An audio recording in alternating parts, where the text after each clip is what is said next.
Jai Hind children. Our today's chapter is a literature chapter, chapter number 7, The Model Millionaire. And this chapter is a lengthy chapter, a very interesting story, and that's why this chapter will be in two parts. And this is the first part of the chapter, The Model Millionaire.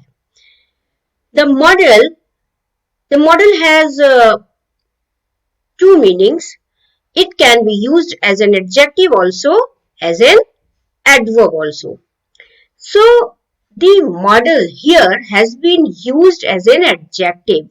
So model has two meaning. The first meaning, the model, uh, which has been used here, that is an ideal person.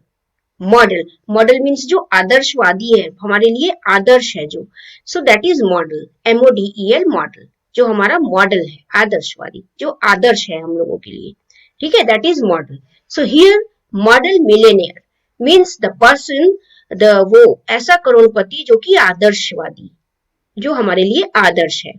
Okay, so the model Millionaire. Another meaning of model is the model those who walk on ramp, जो कि ramp पर चलते हैं, that is model. जो modelling करते हैं, no, that is model. So spelling is same, meaning is different. So that model, those who walk on ramp, that is a noun. वो एक noun हो गया. So there are two different meaning which I have given you of the same word model, and in this chapter there is a pun on this word model. There is a question also related to this same word model. You have to give both the meanings. I have given you both the meanings of the model, adjective and your noun. Adjective means, what had I given you? See, if we are using it as an adjective, here the word has been used as an adjective and it means the ideal, okay, Adarsh. And another model, those who walk on ramp, that is the model, female or male, जो भी ramp पर चलते हैं, modeling करते हैं, that is model and that is a noun. Children, let's start our chapter. Here the model millionaire. See, chapter 7 by Oscar Wilde. Let's know about the writer first. You take out in your book. See, here I am also taking out Oscar Wilde.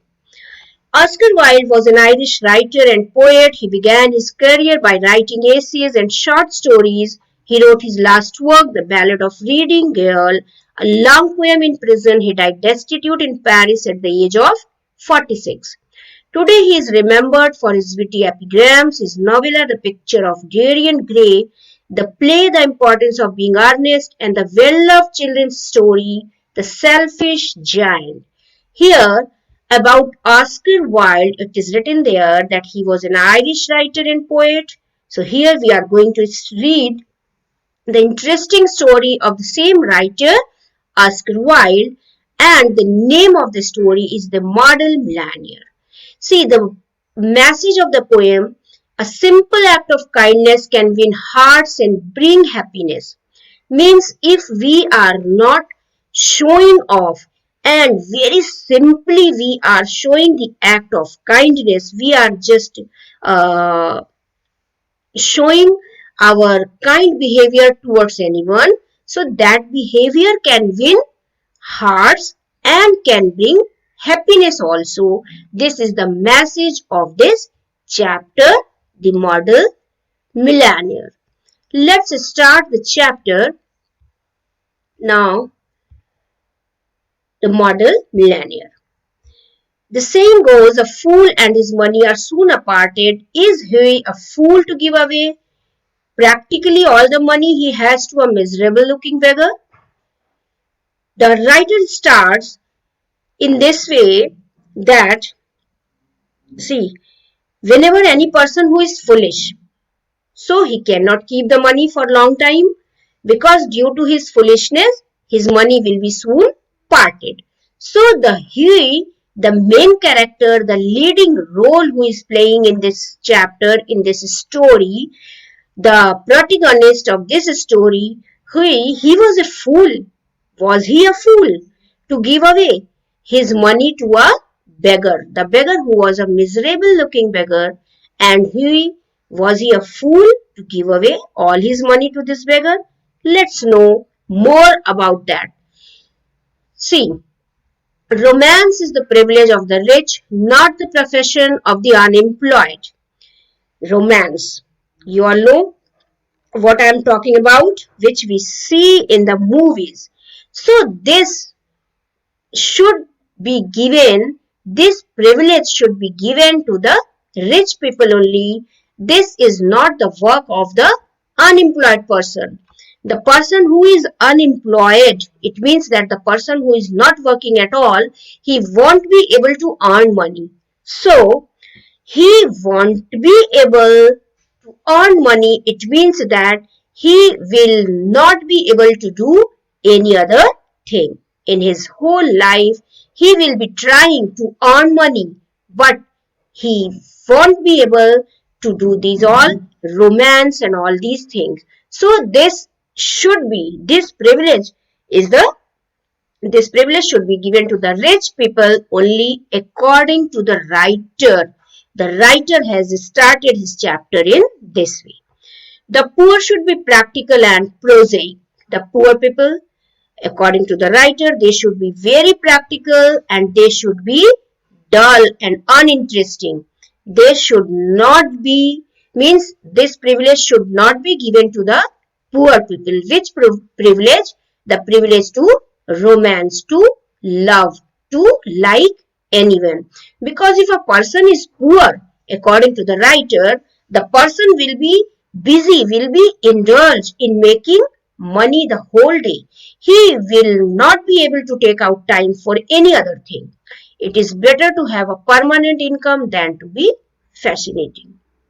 And the third thing which the writer is saying here, that what thing is better? Better to have a permanent income. Permanent income means there should be a permanent source of income. Permanently, the money should be coming to us. If we are just getting our income permanently, that is better. It is not better if we are fascinating. Fascinating means if we are attractive, if we are beautiful. So that is worthless, that is useless. According to the writer, what is better? Better is to have a permanent income.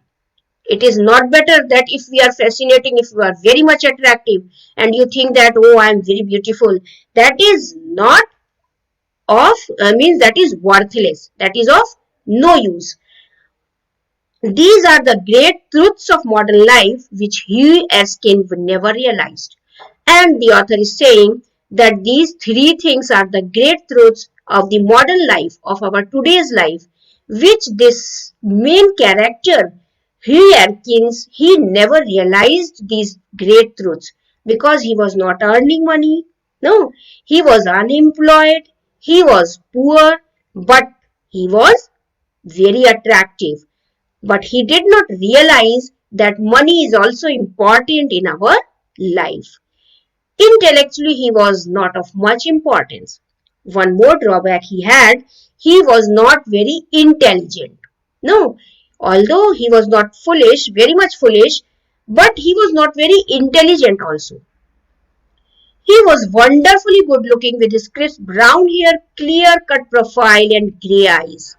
And the person, he was a very good looking person. His personality, he had a handsome personality. He had a crisp brown hair and a clear cut profile. Clear cut profile means very good looking. His eyes, his nose, his cheeks, no, everything was very good looking. Means बहुत सुंदर नैन नक्श वाला person. Who was this person? Huey. Huey was the person with grey eyes. He was extremely popular and had every accomplishment except that of making money.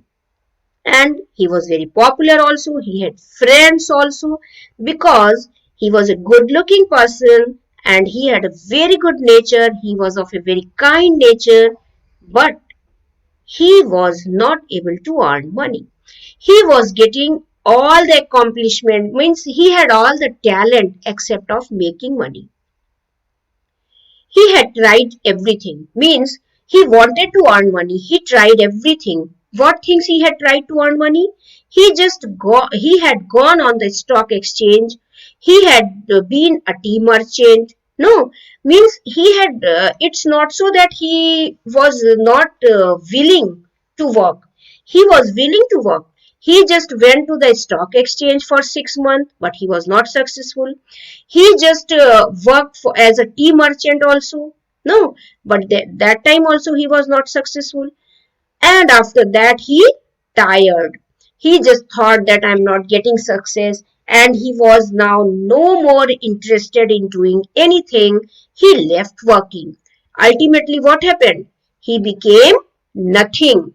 A delightful, ineffectual young man with a perfect profile and no profession. Ultimately means at the end, he became nothing. Although he was a very joyful nature, he had a delightful personality, but ineffectual. See, ineffectual means unsuccessful. He was an unsuccessful young man, but with a perfect profile. Perfect profile means a very good looking face, but he had no profession at all. He was an unemployed person. No.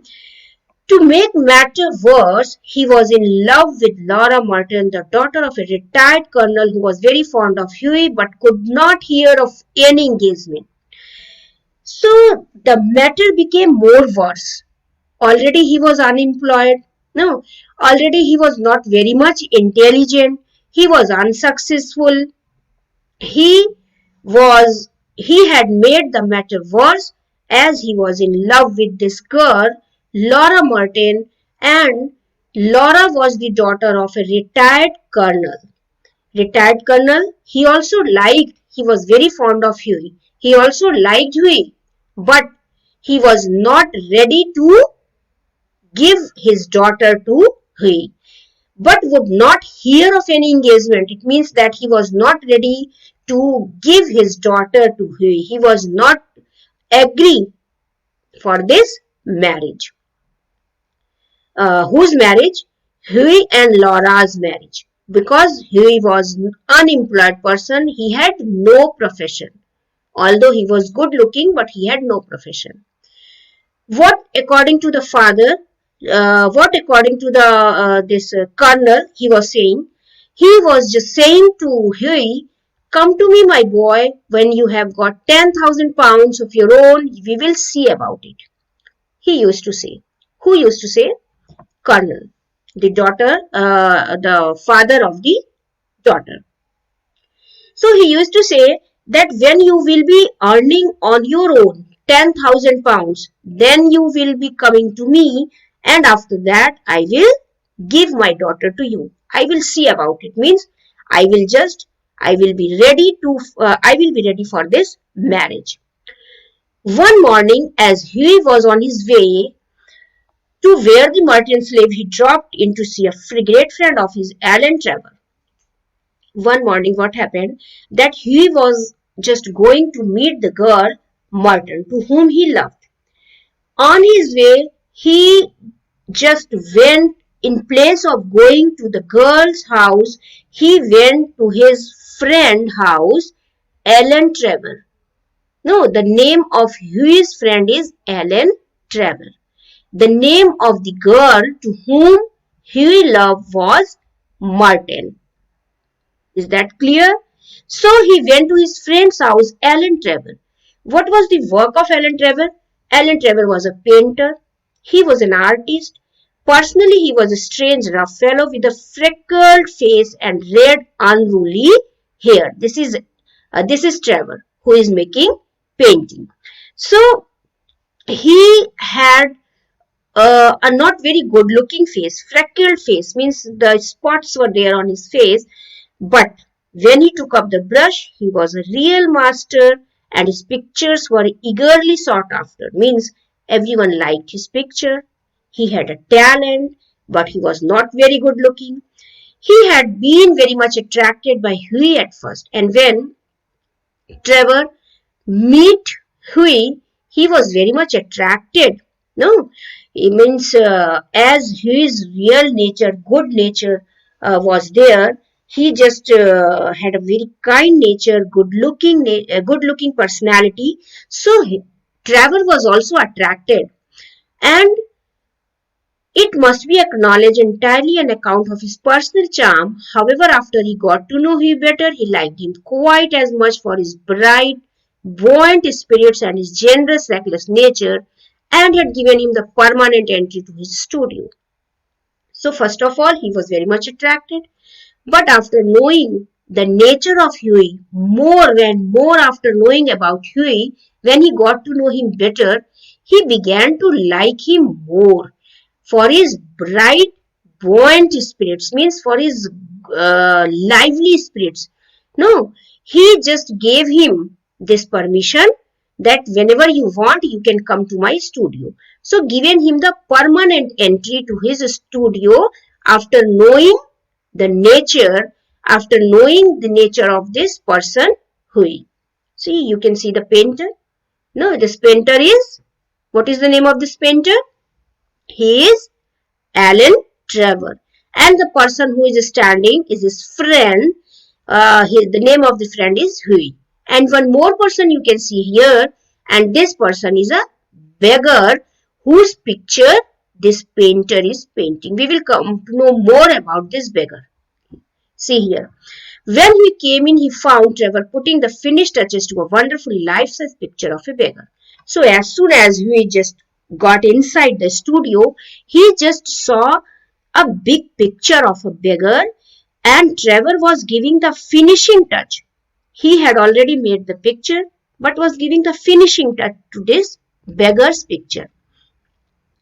The beggar, he was standing on a platform in a corner of the studio. He was a wizened old man with a face like wrinkled parchment and a most piteous expression. Over his shoulder was flung a coarse brown cloak, all tears and tatters. His thick boots were patched and cobbled. Now the beggar himself was standing on the platform. No, in the corner. He was a wizened old man. See, wizened, here you can see the meaning, that wrinkled with age. Okay, so he had the wrinkles on his face, just like wrinkled parchment. Parchment, that piece of paper, just like that, he had wrinkled on his face and was giving the most piteous expression. Means his expression was such that anybody who will look on that beggar, he will felt pity, and just after feeling pity, they will be having the sympathy, and they will like picture of, because that was a picture, so they will like the picture of Alan Trevor and will purchase more and more. So that look he was giving, that piteous expression the beggar was giving, what was there over his shoulder? That coarse brown cloak. No, cloak, that is a dress, that is a attire of the that beggar. That is a long coat. Cloak means long coat. What type of coat was there? That was torn and tatters. Means cut. What we say? Fata hua coat. No, that he had worn. His thick boots were patched and cobbled. With one hand he leaned on a rough stick, while with the other he held out his battered hat for arms. And in beggar's one hand there was a rough stick, एक छड़ी लिया हुआ था, and what type of boot he had? Thick boots, बहुत मोटे मोटे, patched and cobbled means फटे हुए जूते, that was there in his leg, and in one hand there was a stick, in another hand there was a hat. What type of hat? Battered hat, old hat, means which was of no use, बहुत पुरानी फटी हुई. No, see, hat लिया हुआ था. Why he had taken the hat? For arms. Arms means he was just showing the hat so that anyone who will be seeing the hat will be giving them money. No, for begging he had taken that hat.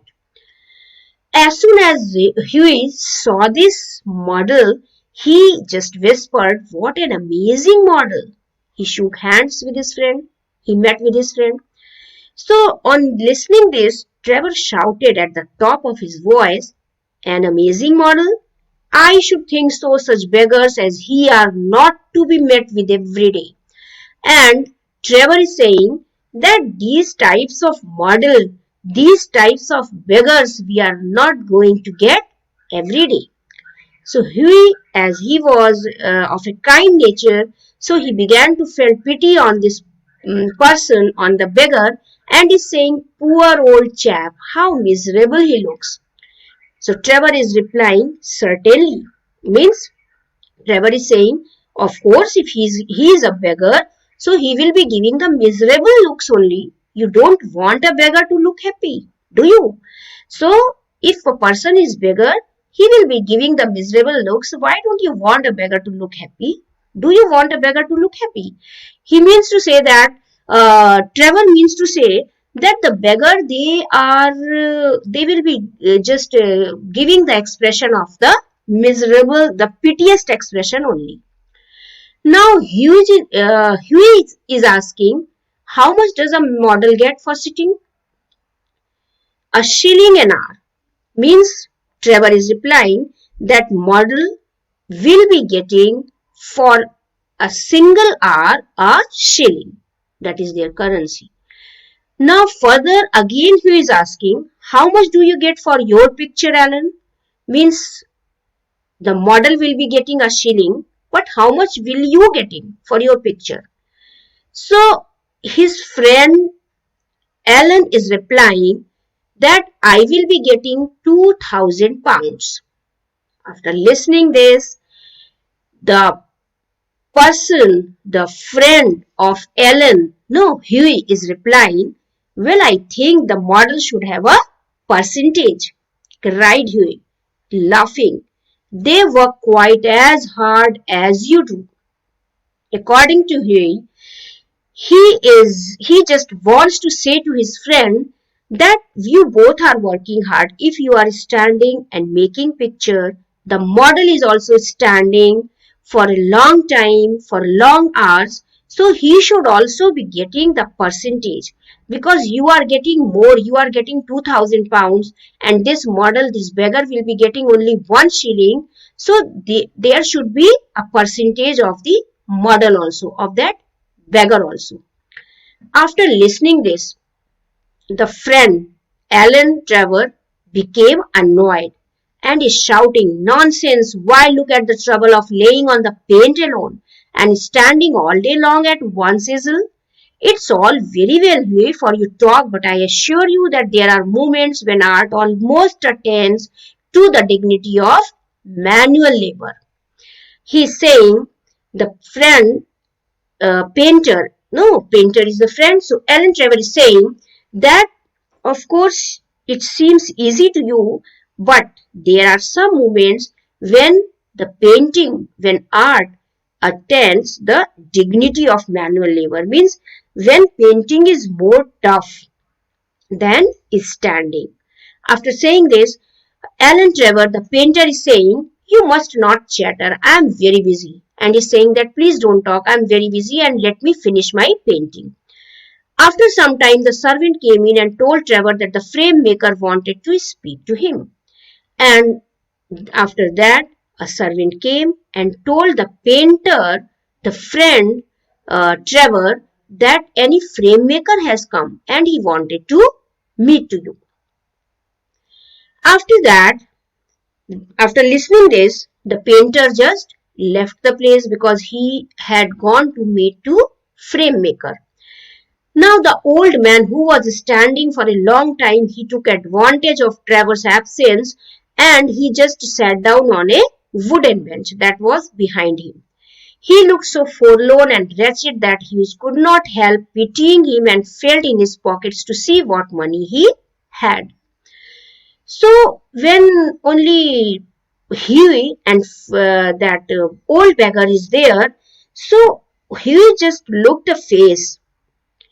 What type of face? So forlorn. Forlorn means he was just very lonely person, very miserable condition he had, so he could not help pitying him. He just felt pity on that old beggar and just began to see in his pockets what money he had. And after searching in his pockets, he just found a sovereign and some coppers. He just found, and he walked across the studio and slipped the sovereign into the beggar's hand. You can see there in the picture that this person, no, who was a very good looking person but who was unemployed person, he himself was in the need of money and was going to meet his girlfriend, no, the girl to whom he wanted to marry. This person is giving the money to the old beggar because that is his nature, to have a pity on any person. So he just searched in his pocket, and what he got in his pocket? A sovereign and some coppers. That is also the currency, the coins. So this person who himself was in need of the money gave that money to the beggar. He walked across the studio and slipped the sovereign into the beggar's hand. Okay. So up to here, I will be just finishing my today's class. Here I have told you up to here that he gave his all money, whatever he had, to this beggar. In the next class, again, I will be just starting from the next para. Okay. That is your first part, and our time is also over. After that, what happened? I will be just explaining you in the next class. Up to here, we have read in the first part, we have read about Huey, his nature. He was a good looking person, but he was unemployed. He was not doing anything. He met his friend Alan Trevor. Alan Trevor was a painter, and he was busy in giving a finishing touch to a painting of a beggar. The beggar himself was standing there, whose picture, whose portrait his friend Trevor was making. Trevor just left the place, left the studio, because a person came there to meet Trevor. Who was that person? Frame maker. In the meanwhile, what happened? Huey just felt pity on Beggar and gave all his money to the beggar. After that, what happened? We will come to know in our next class, children. Just go through the chapter, write down the meaning of the tough words which is given there. That also you have to write in the book only. Don't write in the notebook. And whatever is not given and which seems tough to you, please note down in your book only. Okay, children, goodbye. Take care, and we will be meeting in our next class. Okay.